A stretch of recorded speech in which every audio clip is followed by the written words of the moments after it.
most coveted football tournament of Europe, the UEFA Champions League, begins tonight. Defending champions Liverpool and former champions and heavyweights Chelsea, Barcelona and Inter Milan all feature in the first match day of the Champions League this season.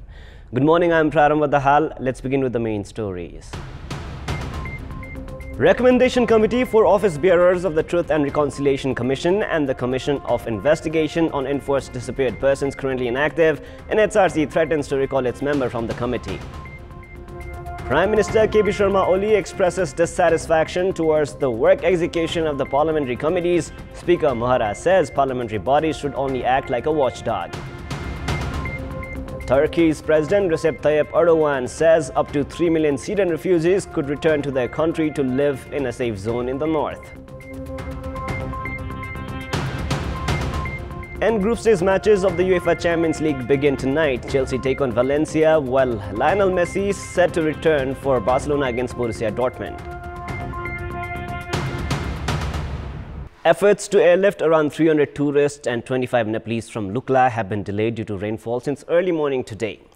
The tourists have been stranded in the Lukla airport for the past 3 days. According to officials at the airport, all flights of this morning have been delayed due to bad weather and poor visibility. Since Saturday, more than 75 flights have been cancelled. According to Inspector Uttam Karki of Solukhumbu District Police Office, the tourists have been staying at hotels and they will fly back to Kathmandu once the weather clears. Of them, one 33-year-old Govinda Lakshman died due to altitude sickness at midnight today. Karki said that the rescue operations have been halted yet again due to continuous rainfall. With this, let us move on to the latest national political updates.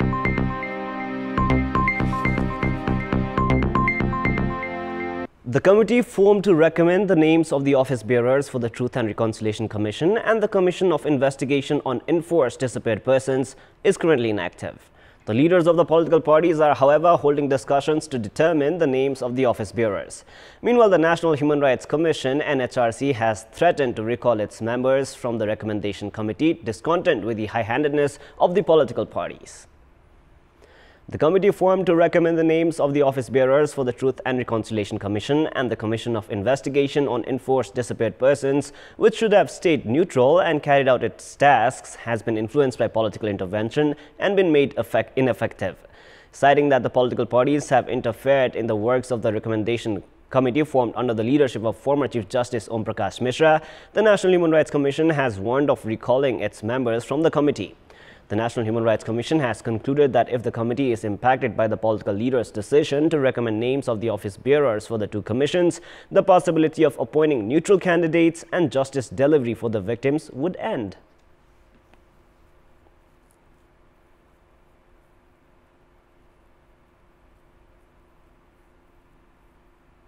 सिफारिस समिति पनि चाहिने पारदर्शिताको नाटक पनि गर्नुपर्ने अनि त्यसलाई function गर्न नदिने यही कन्फ्लिक्टले गर्दाखेरि सिफारिस समिति गठन भएको सायद चैतमा होला वैशाख जेठ असार साउन भदौ 5 महिना भइसक्यो त्यो चाहिँ गर्न नसकेको कारण मैले भन्ने गर्छु मलाई नामसँग केही पनि छैन नामको पछाडी म जान्न तर सिस्टम अन्तर्गत आउनु पर्छ सिस्टम अन्तर्गत आउँदा ती चर्चित नामहरू पर्न पनि सक्छन् त्यसमा सिस्टम चाहिँ भङ्ग गर्नु हुँदैन. In the recommendation committee formed over 5 months ago to suggest the names of the office bearers for the Truth and Reconciliation Commission and the Commission for Investigation on Enforced Disappeared Persons, Prakash Wasti is a member representing the NHRC. The NHRC has opined that if the office bearers were appointed as per the vested interest of political parties, it would more or less eliminate chances of transitional justice for the victims.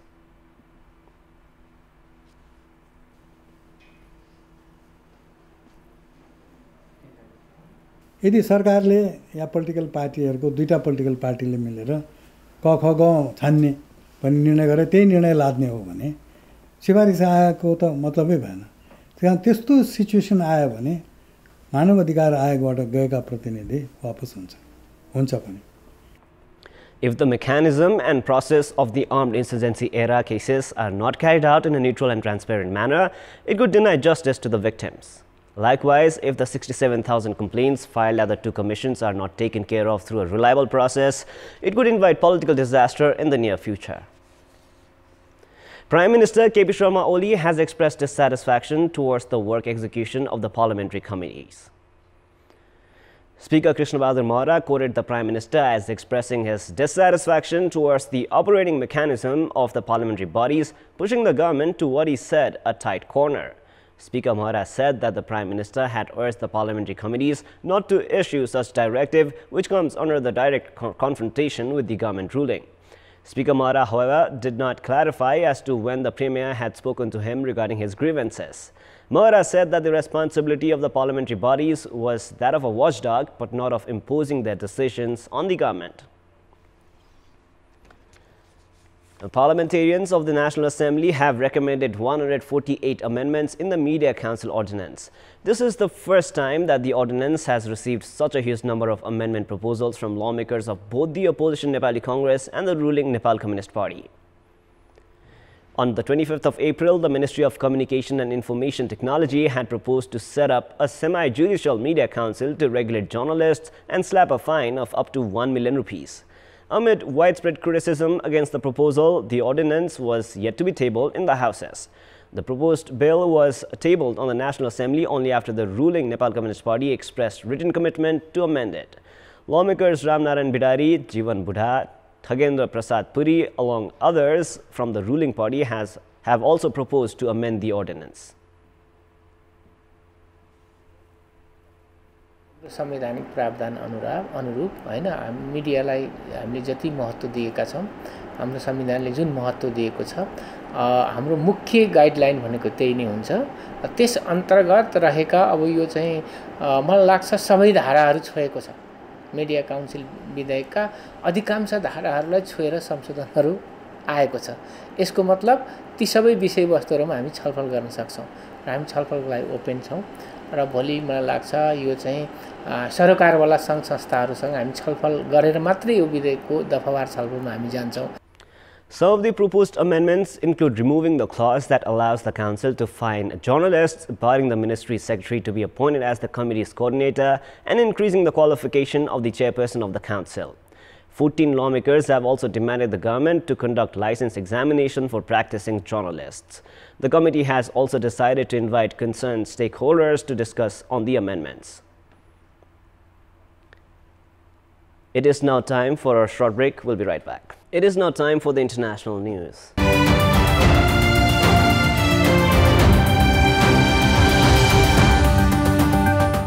Turkey's President Recep Tayyip Erdogan has said that up to 3 million Syrian refugees could return to their country to live in a safe zone in the north.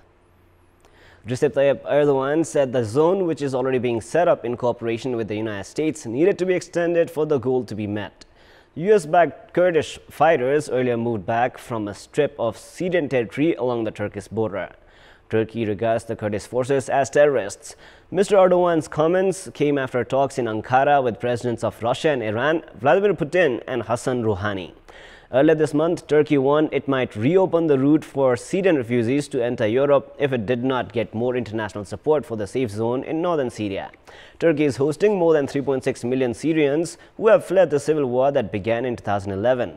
Under a 2016 agreement with the European Union, Turkey imposed stronger controls to curb the flow of migrants and refugees to Europe. The deal involved an EU pledge to provide €6 billion in aid to Turkey to house Syrian refugees.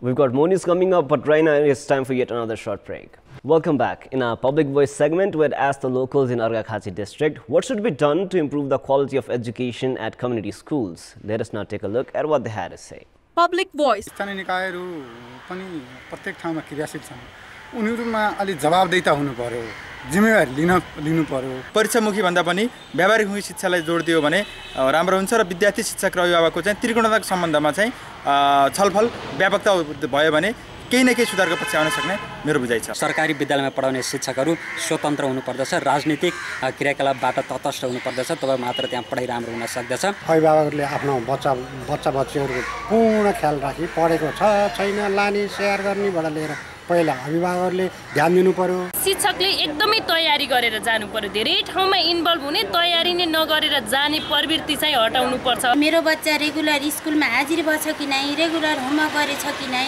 कतै बिचमा आएर साथीहरुको उसमा आएर hotel रेस्टुरेन्टमा आएर भुलेको छ कि भनेर सर मेडमहरुले नि जानकारी गराउन पर्यो। सरकारले आफ्नो लगानी सरकारी तवरबाट भएको लगानीको प्रतिफल कति आयो भनेर त्यसको चाहिँ मूल्याङ्कन गर्नुपर्छ र मूल्याङ्कन के भइरहेको छ भने कागजी मूल्याङ्कन मात्रै भएको छ यथार्थ मूल्याङ्कन हुन सकेको छैन।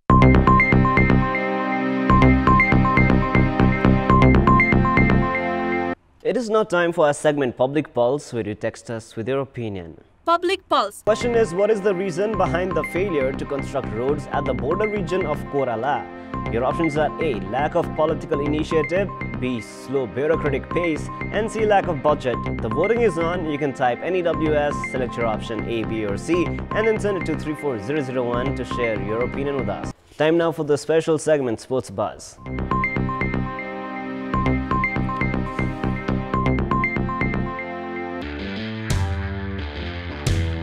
Nepal registered a historic win at the FIFA World Cup 2022 second round qualifiers on 10th of September, defeating host Chinese Taipei 2-0. Earlier, Nepal had never won a match at World Cup qualifiers. Anjan Bista scored both the goals for Nepal's victory. Chinese Taipei got opportunities to score in the 22nd and 41st minutes, but goalkeeper and Team Nepal captain Kiran Chamchong made good saves to deny any scoring. Chinese Taipei played more aggressively in the second half, but to no avail due to Nepal's solid defense. Nepal had suffered a humiliating 7-0 defeat against Kuwait in the first. And now before we wrap up, here's a look at the top stories one more time. Recommendation Committee for Office Bearers for the Truth and Reconciliation Commission and the Commission of Investigation on Enforced Disappeared Persons currently inactive. NSRC threatens to recall its members from the committee. Prime Minister K.B. Sharma Oli expresses dissatisfaction towards the work execution of the parliamentary committees. Speaker Maharaj says parliamentary bodies should only act like a watchdog. Turkey's President Recep Tayyip Erdogan says up to 3 million Syrian refugees could return to their country to live in a safe zone in the north. And group stage matches of the UEFA Champions League begin tonight. Chelsea take on Valencia, while Lionel Messi is set to return for Barcelona against Borussia Dortmund. That is all for the moment. It has been an absolute pleasure and honor being a part of Kantipur Television Network. Keep watching Kantipur Television SD for more news and entertainment. Thank you for watching. Have a beautiful day ahead.